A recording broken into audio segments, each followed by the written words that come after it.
Center for Strategic and International Studies (CSIS) merilis survei peta Pilpres pasca debat Capres yang menempatkan Prabowo Gibran di urutan pertama dalam tingkat elektabilitas. Survei CSIS ini juga menempatkan Kejaksaan Agung sebagai lembaga penegak hukum paling dipercaya publik. Sementara urutan KPK jeblok turun jauh akibat banyaknya kasus yang menerpa KPK dan penanganan kasus yang tidak tuntas.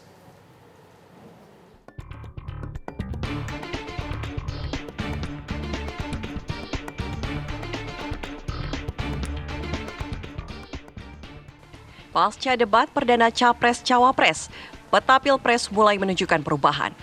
Center for Strategic and International Studies atau CSIS merilis survei yang sebelumnya dilakukan pada tanggal 13 hingga 18 Desember 2023 lalu. Hasilnya, pasangan Prabowo Subianto Gibran Raka Buming Raka unggul dengan tingkat keterpilihan sebesar 43,7%.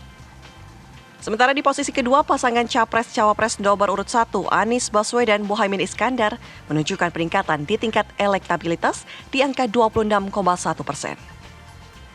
Sedangkan pasangan Capres-Cawapres nomor urut 3 Ganjar Pranowo Mahfud MD menempati urutan 3 dengan 19,4%. Oke, jadi kita ini tingkat elektabilitas. Jadi ketika survei kami lakukan, itu kita menanyakan bila saat ini Bapak Ibu sedang berada di bilik suara atau TPS, ya, siapakah yang akan Ibu Bapak pilih sebagai Presiden dan Wakil Presiden. Survei yang kita lakukan pada 13 sampai 18 Desember itu menunjukkan, saya dari paling awal ya, sesuai nomor urut, pasangan Amin, Anies Baswedan dan Muhaimin di survei kita tingkat elektabilitasnya di angka 26,1%. Kemudian pasangan Prabowo dan Gibran di angka 43,7 ya. Dan pasangan Pak Ganjar Pak Mahfud 19,4. Di sisi lain, survei dari CSIS juga menunjukkan perubahan drastis di sisi tingkat kepercayaan publik pada lembaga negara. Kejaksaan Agung saat ini menjadi institusi penegak hukum yang paling dipercaya publik, berada di posisi ketiga, di bawah TNI dan Presiden, yang secara berurutan menempati posisi pertama dan kedua. Kejaksaan mendapat kepercayaan publik terlihat dari jumlah penyelamatan uang sebanyak 74,733 triliun. Serta penanganan kasus-kasus yang menjadi sorotan publik seperti kasus korupsi proyek BTS 4G di Kominfo yang menjerat Menteri hingga anggota BPK Ahsanul Kossasi.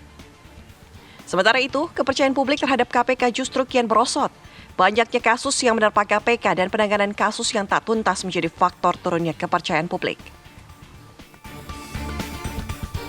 Jadi kalau kita lihat data ini, memang kalau kita bandingkan di antara lembaga-lembaga penegak hukum, memang trust kepada KPK saat ini angkanya cukup mengkhawatirkan.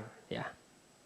Jadi saat ini trust publik atau pemilih pada KPK hanya atau berada di angka 58,8.